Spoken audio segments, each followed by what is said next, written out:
नमस्कार, सगरमाथा प्राइम समाचारमा स्वागत छ। म जयन्ती गुडासेन।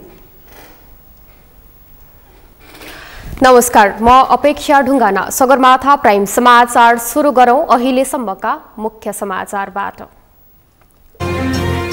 निर्वाचन आयोगद्वारा स्थानीय निर्वाचनको कार्यक्रम सार्वजनिक। वैशाख 11 र 12 मा उम्मेदवारी दर्ता, 17 मा चुनाव चिन्ह प्रदान।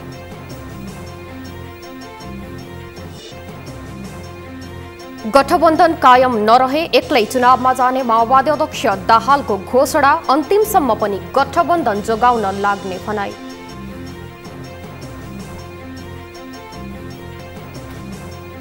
रङहरूको पर्व होली आज तराईका जिल्लामा धुमधामका साथ रङ खेलेर मनाइयो। मैथिली संस्कृति झल्कने गीत संगीत सहितका कार्यक्रम सम्पन्न। युक्रेनी राष्ट्रपतिद्वारा थप जर्मनीसँग आग्रह। युक्रेनले अझै पनि युरोपेली संघमा पहुँच प्राप्त गर्ने प्रयास गरिरहेको दाबी। र आइसिसी क्रिकेट विश्वकप लिग 2 अन्तर्गतको त्रिकोणात्मक एक दिवसीय सिरिजमा नेपाल पराजित, युएई 48 रनले विजयी।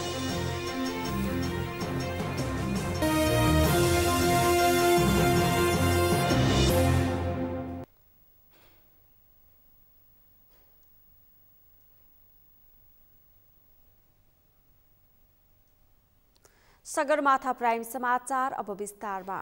वैशाख 11 र 12 गते स्थानीय तह निर्वाचनको उम्मेदवारी दर्ता हुने भएको छ। निर्वाचन आयोगले आज प्रकाशित गरेको निर्वाचन कार्यक्रम कार्यतालिका अनुसार स्थानीय तह निर्वाचनको उम्मेदवारी दर्ताका लागि 2 दिनको समय निर्धारण गरिएको हो। स्थानीय तहमा धेरै संख्यामा उम्मेदवारी दिने भएकाले भिडभाड नहोस् भन्नका लागि 2 दिनको समय उपलब्ध गराउने निर्णय गरिएको निर्वाचन आयोगका प्रवक्ता शालिग्राम शर्मा पौडेलले जानकारी दिनुभयो। निर्वाचन कार्यक्रम अनुसार 12 गते उम्मेदवारहरूको नामावलीको सूची प्रकाशित हुनेछ भने 13 गते दाबी विरोधको समय निर्धारण गरिएको छ।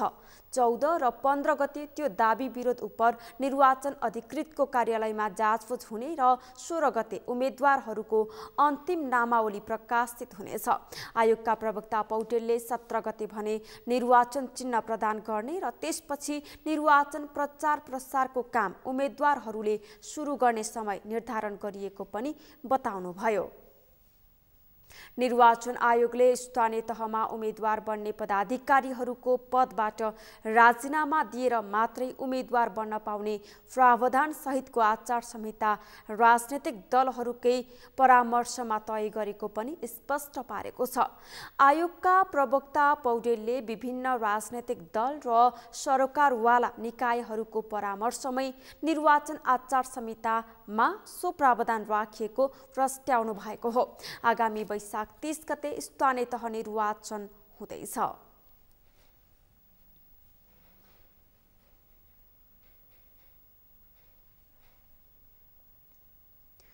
निर्वाचन आयोगले स्थानीय निर्वाचनमा उम्मेदवार बन्न बहालवाला जनप्रतिनिधिले राजीनामा दिनुपर्ने आचार संहिता जारी गरेसँगै विभिन्न टिक्का टिप्पणी सुरु भएको छ।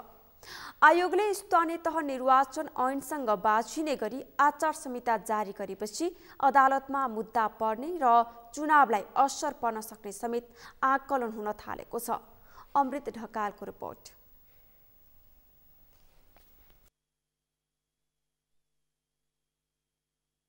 निर्वाचन आयोगले स्थानीय तह निर्वाचनमा उम्मेदवार दिने बहालवाला जनप्रतिनिधिहरूले राजीनामा दिनुपर्ने आचार संहिता जारी गरेपछि दलहरूका फरक फरक धारणा सार्वजनिक भएका छन्। राजपत्रमा जारी भएको आचार संहिता पूर्वाग्रही भएको कैयौँले बताएका छन्, तर कतिपयले भने संविधानको मर्म र भावना अनुसार नै आचार संहिता जारी भएको दाबी गरेका छन्।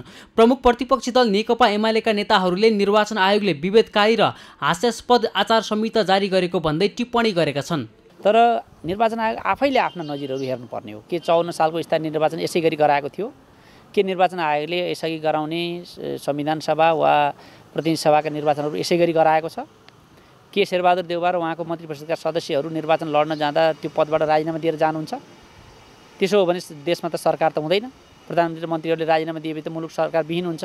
के हामीले सरकारविहीन अवस्थामा निर्वाचनको परिकल्पना गरेका छौँ? त्यसले गर्दा निर्वाचन आयोगको यो आचार संहिता विभेदकारी छ, आफ्नै नजिर विपरीत छ, हास्यास्पद छ र अलोकतान्त्रिक छ। निर्वाचन आयोगको निर्णय विरुद्ध अदालतमा मुद्दा दायर हुन सक्ने र निर्वाचनलाई असर पर्न सक्ने समेत बहस सुरु हुन थालेको छ। तर निर्वाचनलाई असर गर्ने कुनै पनि काम नगर्न एमाले नेताहरूले सरकारलाई सचेत गराएका छन्। सरकारको मनमा अझै पनि यो निर्वाचन गराउन नपाएको भए आफ्नो लाज बच्ने थियो, नेकपा एमालेको विजयको पुनर्पुष्टिलाई केही समय रोक्न सकिने थियो भन्ने लागिरहेकै छ। यसै मनसायका साथ निर्वाचनलाई पर धकेल्ने, बिथोल्ने, वातावरण नबनाउने, कानुनी अडचन उत्पन्न गर्ने र अदालती झन्झटमा लिएर जाग दिने कोसिसमा वर्तमान गठबन्धन लागेको छ। र त्यसको एउटा औजारको रूपमा निर्वाचन आयोगले आफ्नो निष्पक्षता गुमाउँदै यस्ता काममा सहयोगी बन्न हुँदैन भन्ने हामीलाई लाग्छ। र यो उजुरी हाल्ने, त्यो उजुरीका आधारमा आदेश ल्याउने र त्यो आदेशका भरमा निर्वाचन सार्ने खालका प्रपञ्चहरूको योजना हो भने त्यो हामीलाई अस्वीकार्य रहन्छ। उम्मेदवारले मनोनयन दर्ता अघि नै राजीनामा दिएपछि स्थानीय तह 1 महिनाभन्दा बढी रिक्त हुने अवस्था आउने र त्यो संविधान विपरीत हुने जानकारहरूको तर्क छ। तर आयोगले भने संविधानको मर्म र भावना अनुसार नै आचार संहिता जारी गरेको दाबी गरेको छ। बहालवाला जनप्रतिनिधि उम्मेदवारको रूपमा अघि आए, त्यसले प्रत्यक्ष रूपमा निर्वाचनलाई असर गर्ने भएकाले यस्तो प्रावधान गरिएको आयोगले बताएको छ। यो निर्वाचनको सन्दर्भमा एउटा भनिन्छ लेभल प्लेइङ फिल्ड, खेलाडीहरूलाई समान खालको चाहिँ एउटा खेल मैदान उपलब्ध गराउनुपर्छ। अब यदि एउटा खेलाडीलाई अग्लो खालको अथवा भिरालो खालको चाहिँ मैदान, अर्कोलाई चाहिँ तल ओह्रालो तर्फको भयो भने मास्तिरकोले चाहिँ पक्कै पनि त्यो खेलमा प्रभाव पार्न सक्छ भन्ने चाहिँ जुन एउटा आम धारणा छ हो, त्यो खालको चाहिँ वातावरण नबनोस्। सबै निर्वाचनका प्रतिस्पर्धीहरूलाई एक खालको समान खालको चाहिँ वातावरण बनोस् भन्ने हिसाबले निर्वाचनलाई स्वच्छ, स्वतन्त्र, मर्यादित, विश्वसनीय बनाउनुको लागि नै आयोगले चाहिँ यो प्रावधान राखेको। यसमा अन्यथा कुनै कारण चाहिँ छैन। वरिष्ठ अधिवक्ता रामनारायण बिडारीले स्थानीय तहबाट आर्थिक लाभ लिएको व्यक्तिले निर्वाचन लड्न नपाउने ऐनमा प्रष्ट व्यवस्था भएको दाबी गरेका छन्। त्यो निर्वाचनको उम्मेदवार हुनको निम्ति स्थानीय तहबाट आर्थिक लाभ लिएको व्यक्ति उम्मेदवार हुन पाउँदैन भन्ने ऐनमा प्रष्ट व्यवस्था छ। त्यस कारण राजीनामा दिनु पर्यो भनेपछि त्यो पिरियड स्थानीय तहको काम अगाडि बढ्दैन, खाली हुन्छ। बिहिबार राजपत्रमा जारी स्थानीय तह निर्वाचन आचार संहिता 2078 अनुसार अब बहालवाला स्थानीय तहका जनप्रतिनिधिहरूले उम्मेदवारी दर्ता गर्दा राजीनामा पत्र दर्ता गरेको निस्सा समेत प्रमाणको रूपमा पेश गर्नुपर्ने उल्लेख गरिएको छ। सगरमाथा टेलिभिजनका लागि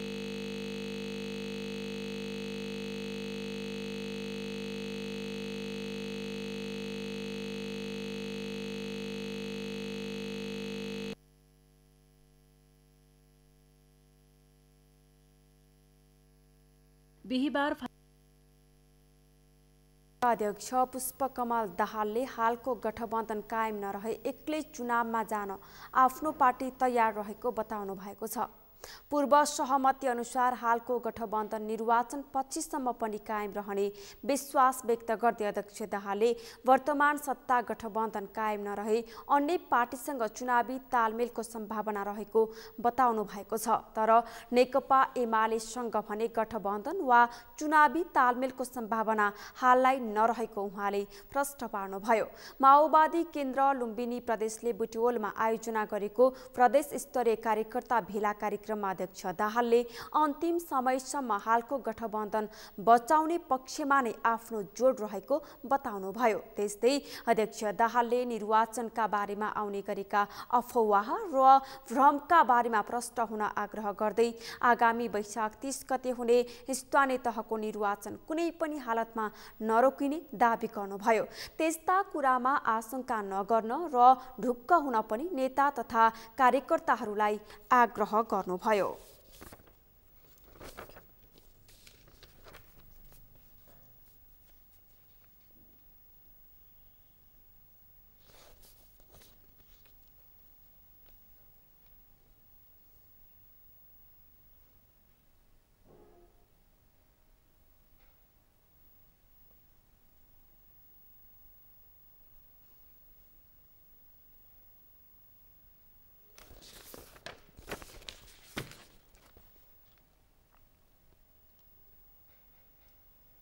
सगरमाथा प्राइम समाचारमा एकैछिन विश्रामपछि रङहरूको पर्व होली आज तराईका जिल्लामा धुमधामका साथ रङ खेलेर मनाइयो। मैथिली संस्कृति झल्कने गीत सङ्गीत सहितका कार्यक्रम सम्पन्न। युक्रेनी राष्ट्रपतिद्वारा थप सहयोग गर्न जर्मनीसँग आग्रह। युक्रेनले अझै पनि युरोपेली सङ्घमा पहुँच प्राप्त गर्ने प्रयास गरिरहेको दावी। आईसीसी क्रिकेट विश्वकप लीग 2 अन्तर्गतको त्रिकोणात्मक एक दिवसीय सिरिजमा नेपाल पराजित। युएई 48 रनले विजयी।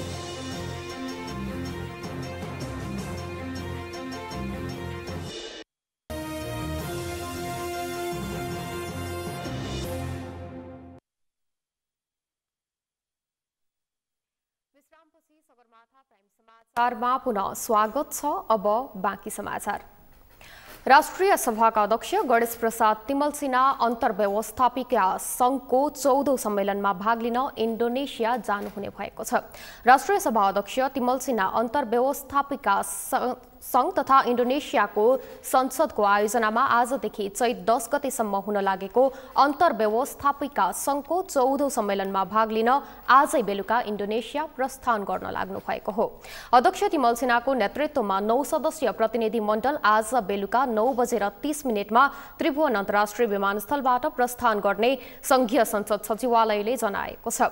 सम्मेलनमा अध्यक्ष तिमल सिन्हाले getting to zero mobilizing parliament to act on climate change शीर्षकमा आफ्नो धारणा व्यक्त गर्नुहुने भएको छ। त्यसैगरी अध्यक्ष तिमल सिन्हाले नेपाल जलवायु परिवर्तनको ठूलो जोखिममा रहेकाले यसबारे पनि गम्भीरतापूर्वक कुरा राख्ने बताउनुभयो। अध्यक्ष तिमल सिन्हाले गभर्निङ काउन्सिलको 209औं सत्रमा पनि भाग लिनुहुने कार्यक्रम रहेको छ। सम्मेलनमा सहभागी भएर संसदीय प्रतिनिधि मण्डल चैत 11 गते शुक्रबार बेलुकी 8:45 नेपाल फर्कने संघीय संसद सचिवालयले जनाएको छ।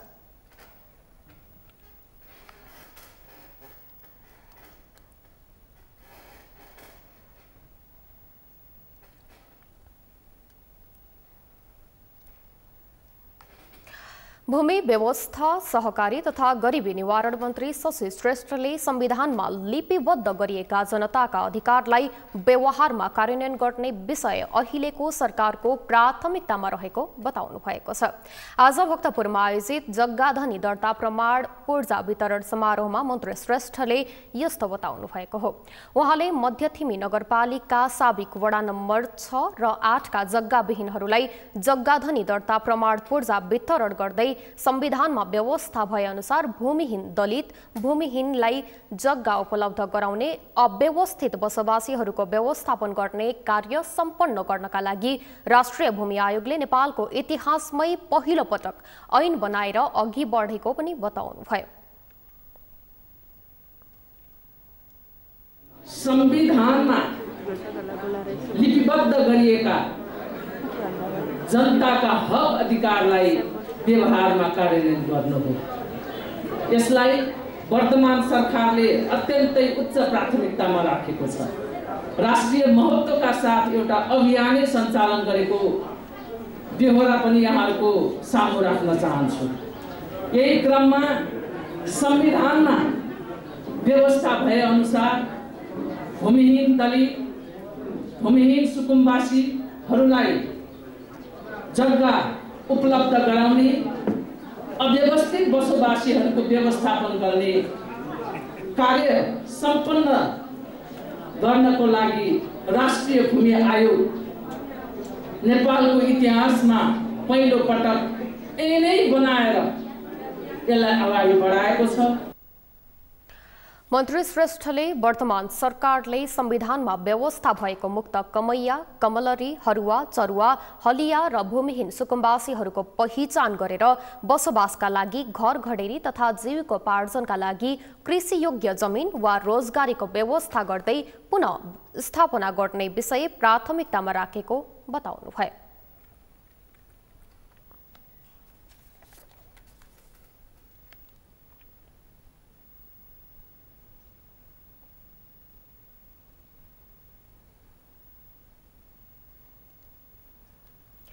कैलालीको कैलाली गाउँपालिकाले जग्गाको निस्सा वितरण कार्य सुरु गरेको छ। राष्ट्रिय भूमि आयोगसँग भएको सम्झौता बमोजिम गाउँपालिकाले भूमिहीन दलित, सुकुम्बासी र अव्यवस्थित बसोबासीलाई जग्गाको निस्सा वितरण गरेको हो। गाउँपालिकाले वडा नम्बर 7 स्थित हौसलपुर र मोहनपुर गाउँका भूमिहीन अव्यवस्थित बसोबासीलाई निस्सा दिइएको छ। कैलालीबाट दिनेश विष्टको रिपोर्ट। कैलालीको कैलारी गाउँपालिकाले पहिलो चरणमा हौसलपुरका 28 र मोहनपुरका 60 गरी 88 घर परिवारलाई जग्गाको निस्सा वितरण गरेको छ। एलानी प्रति जग्गा उपभोग गरिरहेको प्रमाण पाएपछि स्थानीय खुसी भएका छन्। लामो समयदेखि ऐलानी जग्गा उपभोग गर्दै आए पनि हौसलपुरका स्थानीयले जग्गा आफ्नो नाममा बनाउने प्रक्रियामा गएपछि उनीहरू खुसी भएका हुन्। हमरे मतलब 40 साल से लगभग जोटकारी करती 17 कट्ठा, तो आज तक मतलब प्रमाण नहीं मिल रहे कुछ। मतलब आज हमें बहुत खुशी लागल, मतलब आज ये प्रमाण मिलता हुए तो खुशी लागल हमें। अपन हौसलपुर के जगह जोटत हमार 3 पुस्तान हमार गिर गए हमार पुरखा। आज हमारे जोट के हमरे आज पुर्जा पहली कह के आज खुशी लागल हमरे। लाल पुर्जा घटा के हमरे अब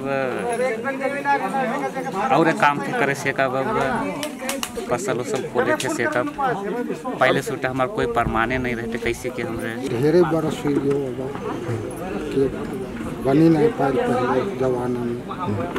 आज ही बने तो हजू दुकान सुकान तो गरीब मने टिक कर हजू तो कहाँ रखे से कम जगह आस्ते हुई 1.5 बीघा कहाँ उतरा से कब दुकान हुई गिल हुई हजूर हुई गिली 50-55 साल से ढेरे हुई न रे मस्ते हुई बढ़िया ठीक है। अभी हमने फिर दुकानें ढेरे से कटी कुछ दुकान जैसे सब हो रही वस्ते तो करो अपन।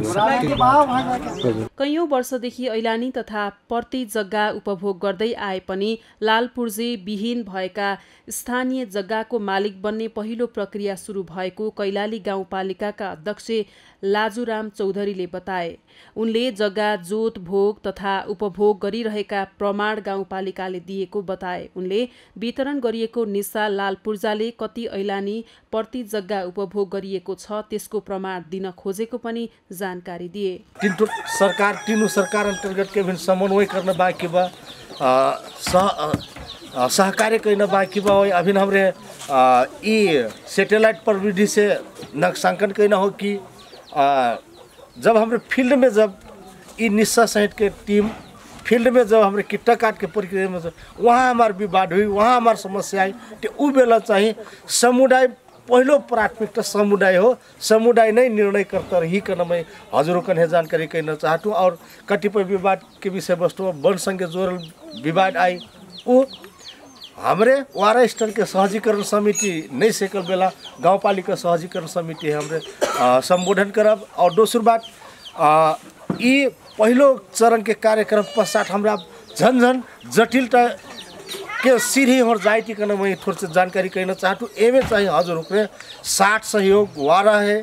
कैलाली 7 का वडा अध्यक्ष कमल प्रसाद चौधरीले निस्सा पाउने सबैका लागि ऐतिहासिक दिन रहेको बताए। उनले निस्सा वितरणपछि अझै महत्त्वपूर्ण र जटिल कार्य बाँकी रहेको उल्लेख गरे। जंगल के किनारे किनारे बैठलबाट 10-10 वर्ष बैठला अथवा 50 वर्ष गिन क्या करो अभी चाहिए वहाँ जंगल के क्षेत्र बनाइल बा।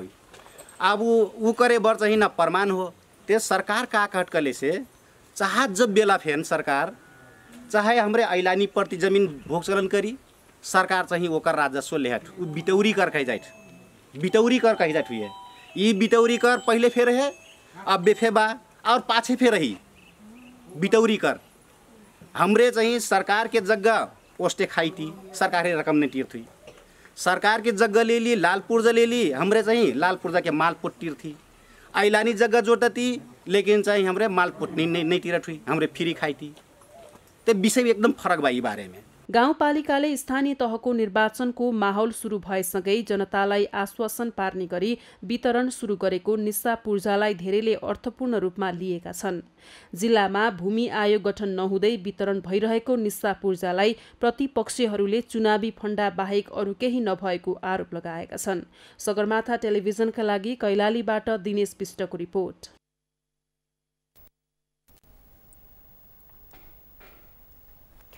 लुम्बिनी प्रदेश र सुदूरपश्चिम प्रदेशको सार्वजनिक लेखा समिति बीच आआफ्ना असल अभ्यासबारे छलफल तथा अन्तर्क्रिया भएको छ।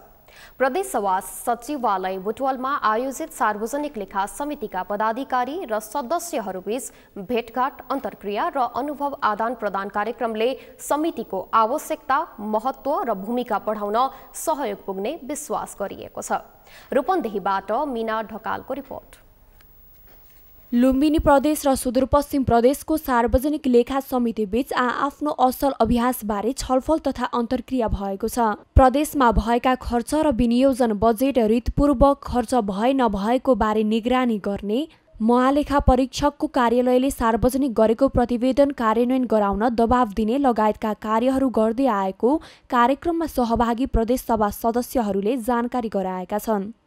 प्रदेशको संरचना नै नयाँ भएका कारण पर्याप्त मात्रामा कार्यहरू गर्न नसकिए पनि यो अवधिमा उल्लेखनीय र राम्रा प्रयासहरू भएको समितिका सदस्यहरूको भनाइ थियो।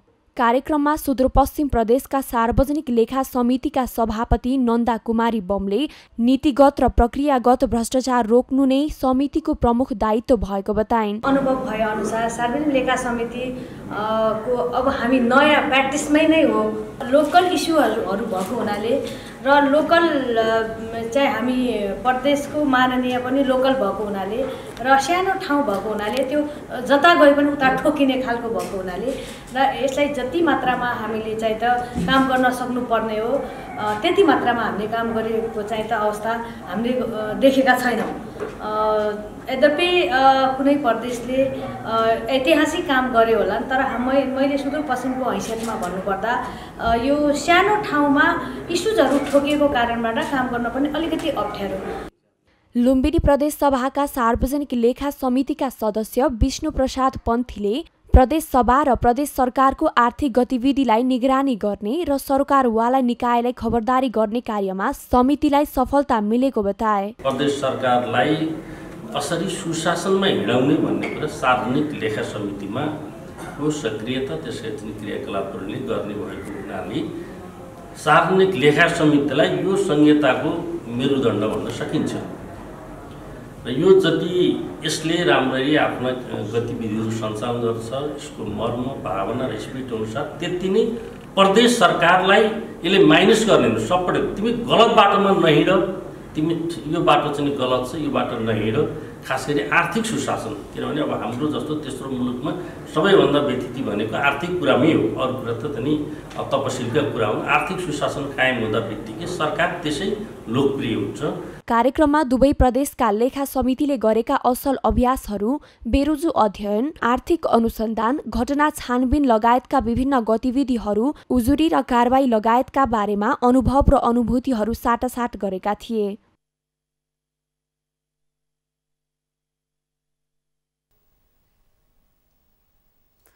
रङहरूको पर्व फागु अर्थात् होली पर्व आज तराईमा धुमधामका साथ मनाइएको छ। पहाडी क्षेत्रमा होली मनाएको भोलिपल्ट तराईका जिल्लामा होली मनाउने चलन छ।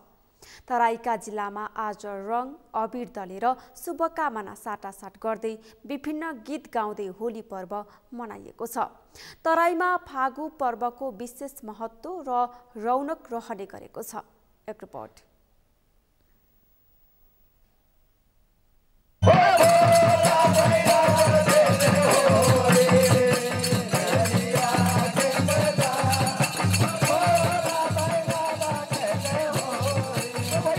असत्यमाथि सत्यको विजयको हर्षोल्लासका रूपमा तराईमा शुक्रबार धुमधामका साथ फागु अर्थात् होली पर्व मनाइएको छ। पहाडी क्षेत्रमा होली मनाएको भोलिपल्ट तराईका जिल्लामा विशेष महत्त्व र रौनकका साथ समूहमा रङ अबिर दलेर शुभकामना साटासाट गर्दै होली मनाउने चलन छ।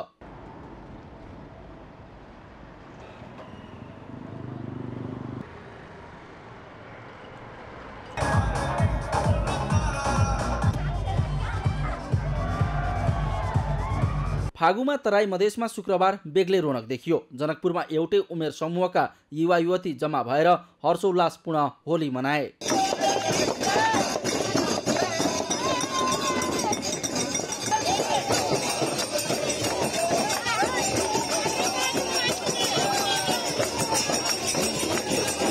जनकपुरमा होलीको अवसरमा विभिन्न कार्यक्रम आयोजना भए, जहाँ मौलिक मैथिली संस्कृति झल्किने गीत सङ्गीत सहित होली विशेष गीतहरू गाइएका थिए।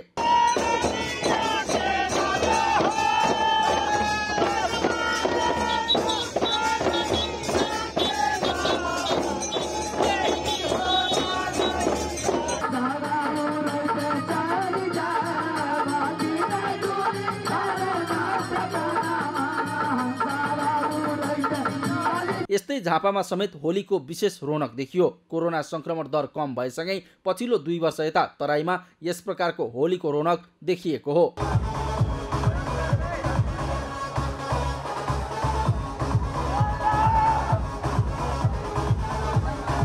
यता कैलालीमा पनि होलीको विशेष उल्लास देखियो। आपसी मेलमिलाप र सद्भावनाको सन्देश लिई आउने फागु पर्व कैलालीमा विभिन्न रङ र लोला खेली मनाइयो।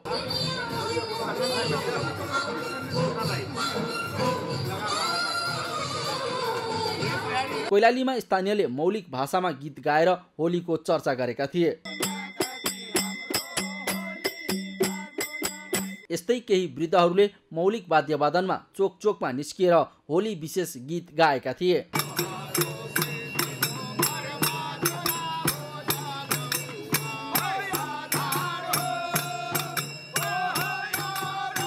कैलालीमा पहाडी समुदायले समेत परम्परागत शैलीमा समूहमा नृत्य गर्दै गीत गाउँदै होली मनाए।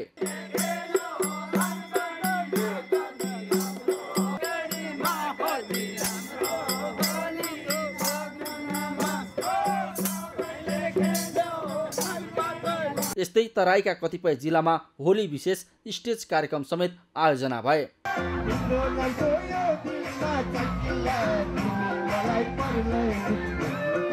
फागु पर्वले सौहार्द र सद्भावना, शान्ति र सह-अस्तित्वको सन्देश दिन्छ। जाडो सकिएको र गर्मी नबढिसकेको अवस्था भएकाले पनि यो मौसम र पर्वको विशेष महत्त्व रहेको छ। शास्त्रीय मान्यतामा पहाड र तराईमा फरक फरक दिनमा होली मनाउने गरिन्छ। किन? पहाडी जिल्लामा बसेका मानिसहरू होलिकाको दहन हुँदैछ भरे भनेर होली मनाउने, त्यसैले हामी पूर्णिमाको दिन मनाउने भयौँ। उता तराईमा के हुने भयो त भने ल होलिकाको दहनै भएको छैन, कसरी आनन्द र सुख मनाउने, परस्परको प्रेम मायाको साटासाट गर्ने। त्यसकारणले पहिले होलिकालाई दहनै गरौँ न पहिला भनेर भन्ने यो उहाँहरूको अवधारणा हो। यो दुईटै कुरा के छ त भनेदेखि ठिक छ। फागुमा तराईमा मालपुवा, तरुवा, बर्गरुवा, माछा मासु, अचार र विभिन्न प्रकारका मिठाई खाने परम्परा छ। सत्ययुगमा हिरण्यकश्यपुका पुत्र प्रहलादलाई फुपू होलिकाले आगोमा भस्म पार्न लाग्दा आफै भस्म भएको दिनदेखि होली मनाउन थालिएको धार्मिक मान्यता छ। झापाबाट पूजन घिम्रे र कैलालीबाट दिनेश विष्टको साथमा पुष्कर खतिवडाको रिपोर्ट। रङहरूको पर्वका रूपमा मनाइने फागु अर्थात् होली पर्व हिजो काठमाडौँ उपत्यकासहित पहाडी जिल्लाहरूमा धुमधामका साथ मनाइयो। त्यस्तै आज तराई मधेसका क्षेत्रमा उत्साहपूर्वक मनाइएको छ। यसै सन्दर्भमा आज हामीले सगरमाथा जनबोलीमा तराई मधेस क्षेत्रका सर्वसाधारणलाई सोधेका थियौँ, यस वर्षको होलीको उत्साह कस्तो रह्यो। हेरौँ उनीहरूको भनाई उनीहरूकै शैलीमा।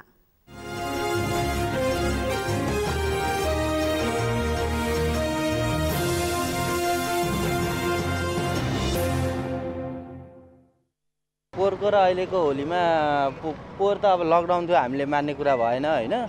अहिले चाहिँ के छ भने हल्का रमाइलो गरौँ भनेर हिँडेको। अब पहिलेको जस्तो चाहिँ छैन। जस्तो कि पहिले यहाँ हनुमान कम्प्लेक्समा धेरै भिड हुन्थ्यो, अहिले त्यस्तो रहेनछ। र पनि पहिले र अहिलेको उयसमा हामी धेरै खुसी छौँ। हामी होली बनाइरहेको छौँ। ह्याप्पी होली। यसपालि अलिकति कोरोना कम देखिएकोले गर्दाखेरि 3 वर्षपछि अलिक होली बनाउनै जस्तो लागिरहेछ। अब यो 2-3 वर्षदेखि हामी यो कोरोनाबाट ग्रस्त थियौँ, त्यस कारण पनि हामीले होली मनाउन सकिरहेका थियौँ न। यो साल चाहिँ अब कोरोना सकिहाल्यो सबै समाप्तै भयो त भन्न सकिँदैन, तथापि पनि अलिकति हल्का भएकोले योपालि होली उत्साहपूर्वक ढङ्गले सबैले मनाइराखेको अवस्था छ। वास्तवमा यो 2-3 वर्ष यो चाहिँ कोभिड-19 भन्ने एउटा महामारीले गर्दाखेरि एकदम आक्रान्त भएको थियो। मानिसहरू एकदम डरले डिप्रेसनमा जाने अवस्था भइसकेको थियो। तर हामी अहिले यो होली विभिन्न चाडले गर्दा हामी एकदम ह्याप्पी भएर मनाउन पाइरहेछौँ। म त आज चाहिँ अब तराईमा धुमधामका साथ होली मनाइएको छ। बिर्तामोडका विभिन्न क्षेत्रमा गएर साथीभाइसँग एकअर्कासँग रङ दलादल गरेर उत्सवका साथ होली मनाइरहेको छु। यो विगत 2-3 वर्षदेखि कोभिडले गर्दाखेरि कसैले मनाउन पाउनु भएको थिएन। योपालि बहुत भव्य छ, सभ्य पनि भव्य पनि छ। योपालि धेरै उत्साहपूर्व हौसलापूर्वक मनाउन पाउनु भएको छ। देख्नु भएन यहाँ धेरै पोहोर पनि मनाउन पाइएन। 3 वर्षको यसपालि धेरै राम्रो भइरहेको छ। होली धेरै राम्रो भएको छ। राम्रो भइरहेछ। भर्खर अब निक्लेको छौँ होइन, गर्मी छ। पहिले कोरोनाले गर्दा चाहिँ होली मनाउन पाइएको थिएन। यसपालि अहिले कोरोना अलिक कम भएको छ, त्यसले गर्दाखेरि चाहिँ मनाउनु खोजिरहेछौँ। रमाइलो भइरहेछ, ठिकै भइरहेछ। होली खै योपालि पनि खासै त्यस्तो माहौल देखिएन होलीको है। अब कोरोनाले गर्दा हो या म त अरू कुराले गर्दा हो, योपालि पनि त्यस्तो माहौल चाहिँ अब पहिलाको जस्तो जति हुन्थ्यो त्यो चाहिँ नभएकै देखिन्छ अहिले। 2 वर्ष भयो, त्यो बेला चाहिँ अब कोरोनाको कारणले चाहिँ लकडाउनले हाम्रो त्यस्तो खास होली खेलिएन। यसपालि चाहिँ सामाजिक दूरी गरेर अलिकति डिस्टेन्सले अब केही संस्थाको बचत गरौँ भन्ने हिसाबले संस्थालाई अगाडि बढाउने उद्देश्यले सानो कार्यक्रम। मौलिक पर्व हो। यसमा मिथिला लगायतको गढवाल कुमाऊँ र सुदूरपश्चिमको संस्कृति झल्केको छ।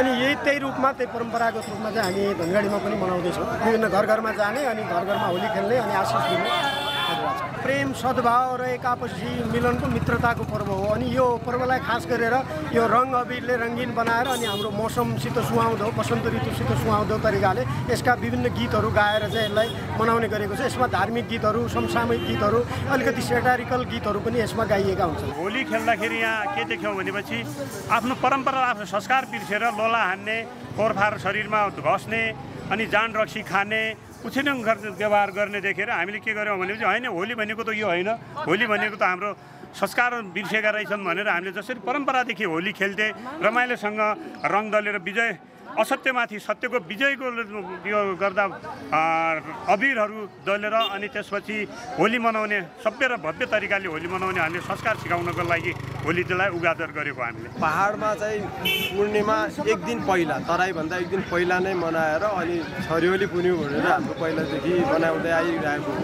तर हामी बिस्तारै माइग्रेट भयौँ। अब स्थानीय लोकेलिटीमा जुन आइसकेपछि यहाँ हामीले हिजो गरे पनि आज फेरि रङ खेल्ने आइहाल्ने र जसको कारण फेरि यो दिन पनि हामीले एउटा व्यावहारिक रूपले यो चाहिँ साँच्चीकै भन्ने हो भने हाम्रो चाहिँ हिजो भएकै हो, त्यसरी मनाउने चलन भएको हुनाले अब अहिले हामीले आज पनि मनाइरहेको। 2 वर्ष कोरोनाले बनाउन नदिए हुनाले र यो बजारको चाहिने परिस्थिति देखेर चाहिने अहिले गाउँबाट फुलबारीबाट चाहिने खेल्ने निर्णय गरेर फुलबारीबाट जुगेडा हुँदै आज बजार पुग्यौँ। पहिलेको भन्दा जे भए पनि रमाइलो भएको थियो।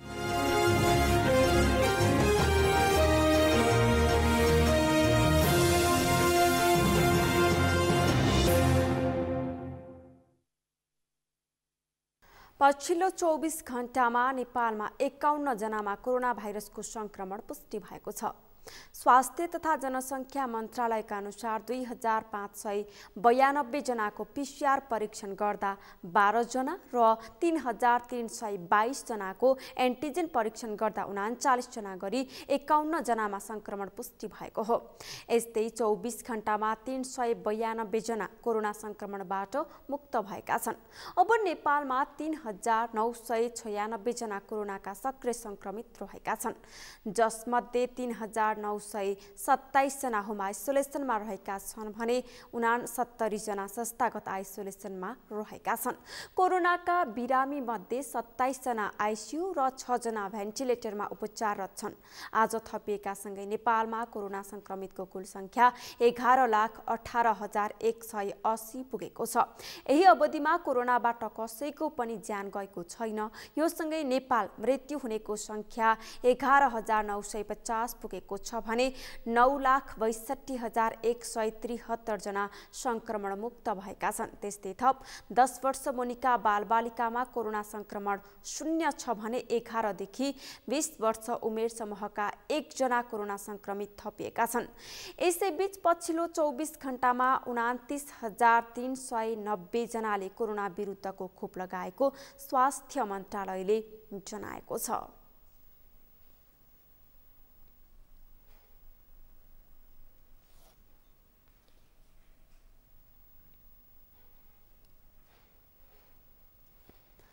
वैदेशिक रोजगारीमा जानेहरूले विद्युतीय राहदानी लिने क्रममा शास्ति भोग्दै आएका छन्। सरकारले राहदानी वितरण प्रक्रियामा सहज भएको दाबी गरे पनि सेवाग्राहीले भोग्ने शास्ति भने अझै कम भएको छैन। अहिले पनि राहदानी विभागमा राहदानी लिनेहरूको भिड उत्तिकै छ। नरेन्द्र महताराको रिपोर्ट। त्रिपुरेश्वर स्थित राहदानी विभाग परिसर बाहिर सेवाग्राहीहरूको भिड पहिले जस्तो छैन। अहिले राहदानी विभाग परिसर बाहिर सेवाग्राहीहरू कमै मात्रामा देखिन्छन्। केही सेवाग्राहीहरू गर्मी छल्दै थकान मेटाइरहेका छन्। केही सेवाग्राहीहरू भने राहदानीका लागि लाइनमा बसिरहेका छन्। तर राहदानी विभागको राहदानी वितरण इकाइ र राजस्व सङ्कलन इकाइमा भने सेवाग्राहीहरूको भिड उत्तिकै देखिएको छ।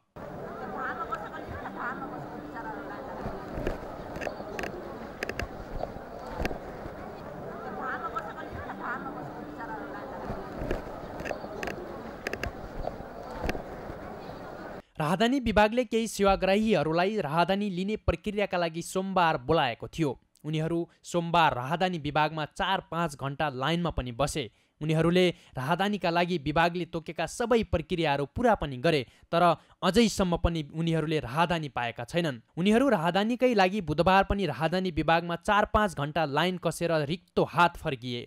शुक्रबार राहदानी पाइने आशा बोकेर राहदानी विभागमा पुगेका उनीहरूलाई विभागले फोटो बिग्रिएको भन्दै अर्को समस्या देखाइदियो। विभागको यो जवाफपछि उनीहरू निराश भएका छन्। हामी चाहिँ सोमबारको डेट थियो र हामी चाहिँ सोमबार आयौँ। हामी 4-5 घण्टा लाइन लागेपछि हामीले चाहिँ भित्र रुजु गऱ्यौँ, राजस्व बुझायौँ, त्यसपछि फोटो खिच्ने ठाउँमा गयौँ। त्यसपछि हामीलाई चाहिँ नि बुधबार आउनुहोस् भन्नुभयो। हामी बुधबार पनि आयौँ। बुधबार पनि दिनभर लाइन लाग्यो, कामै लागेन। बिहिबार हिजो बिदा थियो। आज हामी चाहिँ आयौँ। आज हामी आएर यहाँ लगभग 4-5 घण्टा लाइन लागिसकेपछि तपाईँ चाहिँ फेरि फोटो खिच्नु पऱ्यो, तपाईँको फोटो बिग्रियो भनिदिनु भयो। हामीले सोमबारको मान्छेलाई सोमबारै भनिदिनु पऱ्यो भए अलिक सजिलो हुन्थ्यो। उहाँबाट यहाँ आछौँ, अब 1 हप्ता भयो, सोमबार आउने, फेरि सोमबार फेरि फोटो बिग्रियो भन्दैला। अलिक सिस्टम अझै म्यानेज गर्नु पऱ्यो। यहाँ हाम्रो चाहिँ डेट चाहिँ अनलाइन फर्म भएर सोमबार आएको होइन। सोमबार चाहिँ हामीले सबै प्रक्रियाहरू पुऱ्यायौँ। टाइम अनुसारै टाइम दिएको थियो, टाइम अनुसारै आएर अनि दिएको हो। अनि हाम्रो टाइममै फोटो पनि खिचेको हो। उहाँहरूले बुधबार आउनु भन्नुभएको थियो। अनि बुधबार मेसेज आउँछ र आउनु भन्नुभयो, मेसेज आएन। अनि बुधबार आएर सोद्धाखेरि मेसेज आउँछ ढुक्क हुनुहोस् भनेर गयौँ। तर आज पनि मेसेज नआउँदाखेरि फेरि आएर यहाँ के हो त भनेर सोद्धाखेरि मेसेज आएन भनेर भित्र 11 नम्बर यहाँ छ होइन। यहाँ चाहिँ चेक गराउँदाखेरि तपाईँको फोटो बिग्रियो भन्नुहुन्छ होइन। फोटो बिग्रेको समस्या त मेसेज गरेर आउनु पऱ्यो नि। फोटो रिजेक्ट भयो तपाईँको भनेर पहिले जानकारी हुनु पऱ्यो। अब फेरि आज फेरि फोटो दोबारा खिचायौँ। अब के भन्छ सोमबार आउनुहोस् भन्नुहुन्छ। अनि फेरि सोमबार पनि त्यही समस्या भयो भने हामी कति दिनसम्म राहदानी बनाइरहने। राहदानीका लागि सबै प्रक्रिया पुरा गरिसकेपछि 2-3 दिनभित्र राहदानी लिनका लागि विभागले समय दिने गरेको छ। त्यसका लागि विभागले सेवाग्राहीहरूको मोबाइलमा राहदानी तयार भएको या केही समस्या भएको सन्देश पठाउँछ। तर अधिकांश सेवाग्राहीको मोबाइलमा विभागले सन्देश पठाएको छैन। विभागको प्रणालीमा आएको प्राविधिक समस्याका कारण यस्तो हुन गएको विभागले स्वीकार गरेको छ। यो एसएमएस गर्दाखेरि चाहिँ कतिपय जस्तो भनौँ न, यसो सरसर्ती 2000मा हेर्दाखेरि 50 वटा जतिमा चाहिँ त्यो एसएमएस नजाने जस्तो समस्या पनि देखिएको छ। अहिलेसम्मको हामीले औसतको कुरा गर्दाखेरि त्यो चाहिँ के हुन्छ भने एउटा मोबाइल अङ्क नै गलत भरेको कारणले होइन। जस्तो हुन्छ नि, अब नम्बर एउटा कुनै मिसिङ भयो अथवा गलत नम्बर पऱ्यो भने त्यसमा चाहिँ नजाने हुन्छ एउटा। अर्को चाहिँ सबै ठिक हुँदाहुँदै फेरि पनि कतिपयमा चाहिँ नगएको पनि पाइएको छ होइन। त्यो चाहिँ त्यो सिस्टममा टेक्निकल्ली त्यो चाहिँ अहिले टिमले काम गरिरहेको छ, त्यो मिलाउँदैछ। सिस्टममा त्यो माइनर समस्या छ, त्यो हल भइसकेको छैन। वैदेशिक रोजगारीका लागि अनुमतिका रूपमा लिइने राहदानीका लागि सेवाग्राहीहरूलाई यसरी पीडा दिनु विडम्बना हो। विभागले सेवाग्राहीको समस्यालाई मध्यनजर गर्दै सार्वजनिक सेवा प्रवाहमा ध्यान दिन आवश्यक छ।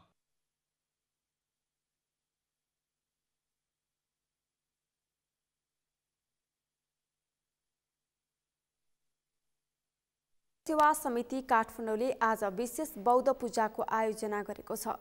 काठमाडौँको अनामनगर स्थित बौद्ध गुम्बामा समितिले एक दिवसीय विशेष धार्मिक अनुष्ठानको आयोजना गरेको हो। बौद्ध धर्मशास्त्र अनुसार फागु पूर्णिमाको तिथि पारेर गरिएको यो अनुष्ठानमा नमग्याल देवी र बौद्ध धर्मग्रन्थ त्रिपिटकको पूजा गरिएको थियो। बौद्ध मार्गी गुरुङ समुदायको धार्मिक तथा सांस्कृतिक प्रचलन अनुसार विशेष गरी बाघ वर्गका अर्थात् 61 वर्ष उमेर पुगेका व्यक्तिहरूको स्वस्ति शान्ति गरिन्छ।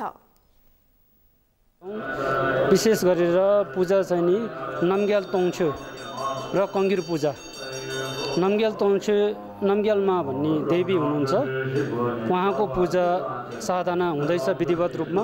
साथै अनि कङ्गिर पूजा त्रिपिटक पूजा वाचन पनि र अन्य दशग्रह स्वस्ति शान्तिको लागि यो पूजा गरिँदैछ। 61 वर्ष पुगेको बाघ वर्गको उहाँहरूको दान पतित्वमा सबै उहाँहरू लगायत सबै बाघ वर्ग र अन्य विश्व शान्तिको पूजाको लागि स्वस्ति शान्ति दशग्रह सबै शान्तिको लागि आज पूजा हुँदैछ।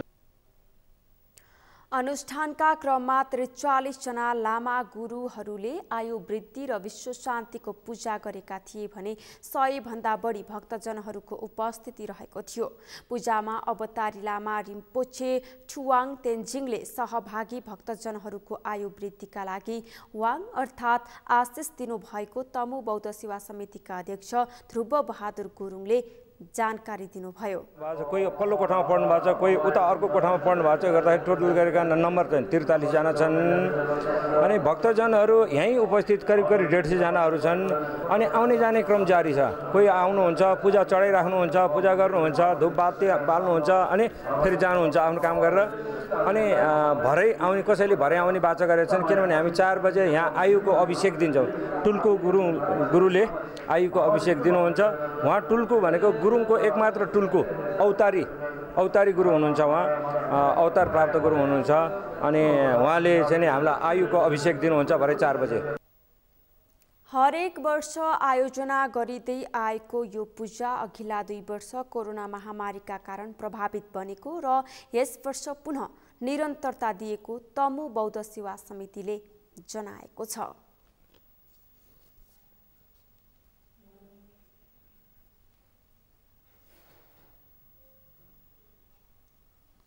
सगरमाथा प्राइम समाचारमा एकैछिन विश्रामपछि युक्रेनी राष्ट्रपतिद्वारा थप सहयोग गर्न जर्मनीसँग आग्रह। युक्रेनले अझै पनि युरोपेली संघमा पहुँच प्राप्त गर्ने प्रयास गरिरहेको दाबी।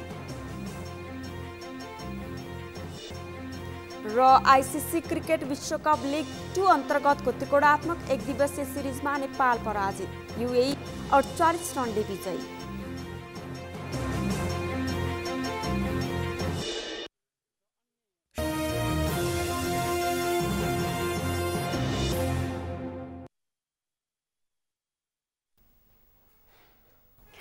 समाचारमा अब पालो अर्थ समाचारको।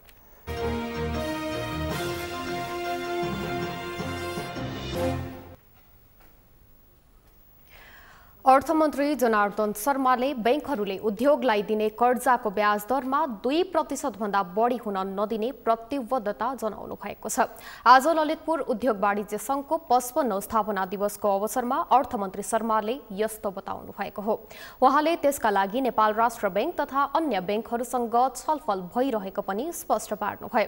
पछिल्लो समय बैंकको ब्याज दर वृद्धि हुँदा उद्योगी व्यवसायीहरूलाई समस्या परेको र ती समस्या समाधानका लागि सरकारले काम गरिरहेको अर्थमन्त्री शर्माले बताउनुभयो। मन्त्री शर्माले नेपालको बैंकिङ क्षेत्र र व्यवसाय क्षेत्र सबै गोलमाल भएको बताउनुभयो। उहाँले उद्योग व्यवसायीहरूलाई विकास गर्नका लागि उद्योगीहरूले सुझाव दिनुपर्ने बताउनुभयो। दर जसरी वृद्धि भएको छ त्यसले उद्योग वाणिज्य क्षेत्रमा एउटा समस्या, व्यवसायीहरूलाई समस्या पैदा भइरहेको कुरा छ।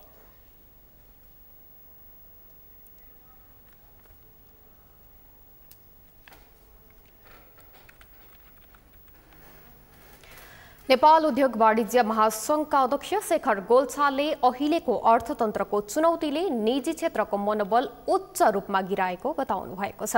आज ललितपुर उद्योग वाणिज्य संघको 55औं स्थापना दिवसको अवसरमा अध्यक्ष गोल्छाले मुलुकको अर्थतन्त्रमा देखिएका चुनौतीले निजी क्षेत्रको मनोबल उच्च रूपमा गिराएको बताउनुभयो।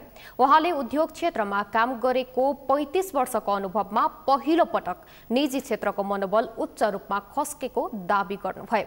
पछिल्लो समय मुलुकको अर्थतन्त्र अत्यन्तै चुनौतीपूर्ण अवस्थामा पुगेको उल्लेख गर्दै अध्यक्ष गोल्छाले त्यसको मुख्य कारण बजारमा तरलता अभाव नै भएको जिकिर गर्नुभयो। उहाँले मुलुकको शोधान्तर स्थिति र बैंकमा कर्जाको ब्याज दर उच्च वृद्धि तरलता अभावको कारण भएको बताउनुभयो।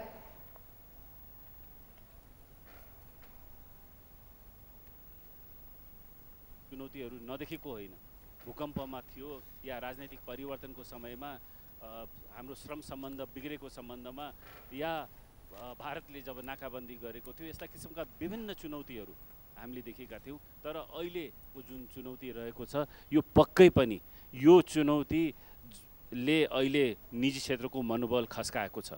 यो समस्याको मुख्य जरो अहिले भएको तरलताको समस्या नै हो। हामी शोधानान्तर स्थितिको कुरा गर्छौँ या ब्याज दरको कुरा गर्छौँ, यो सबै कुरा तरलतासँगै जोडिएको छ। र यो तरलताको समस्या उद्योगी व्यवसायीको समस्या मात्रै होइन। धेरै पटक जब पोलिटिकल पार्टिजहरूले पनि बोल्छन् या ब्युरोक्रेसीले पनि बोल्छन् या अध्यक्ष गोल्छाले सरकारले वस्तु आयातमा कडाई गर्ने नीति बनाउँदा उद्योगी व्यवसायीहरूसँग छलफल गरेर मात्रै ल्याउनु पर्ने बताउनुभयो। उहाँले सरकारले अर्थतन्त्रको अवस्था हेरेर आयातित वस्तुहरूलाई प्राथमिकतामा राख्नु राम्रो भएको बताउनुभयो।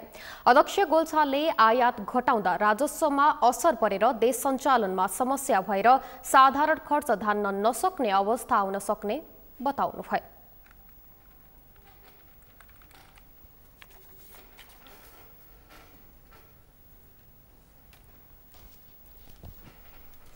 समाचारको अन्त्यमा मुख्य समाचार फेरि एकपटक।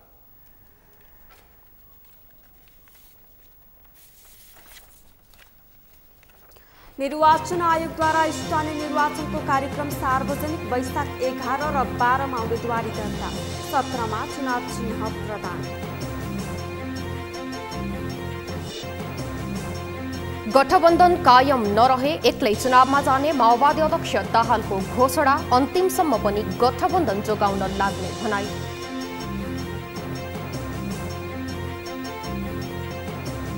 रङहरूको पर्व होली आज तराईका जिल्लामा धुमधामका साथ रङ खेलेर मनाइयो। मैथिली संस्कृति झल्कने गीत संगीत सहितका कार्यक्रम सम्पन्न।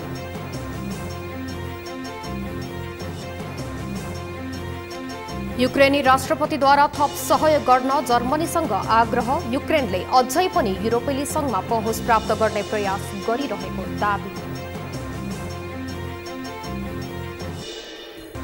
र आईसीसी क्रिकेट विश्वकप लेग 2 अन्तर्गतको त्रिकोणात्मक एक दिवसीय सिरिजमा नेपाल पराजित, यूएई 48 रनले विजय।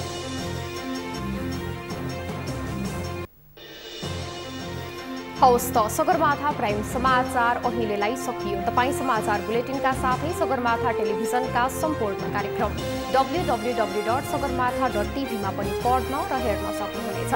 साथै युट्युबमा youtube.com/sagarmatha TV नेपालमा हेर्न सक्नुहुनेछ।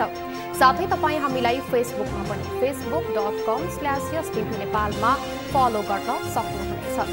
समाचारको शिखर, नेपालको गौरव, नेपालको पहिलो न्युज च्यानल सगरमाथा टेलिभिजन हेर्दै गर्नुहोला। नमस्कार।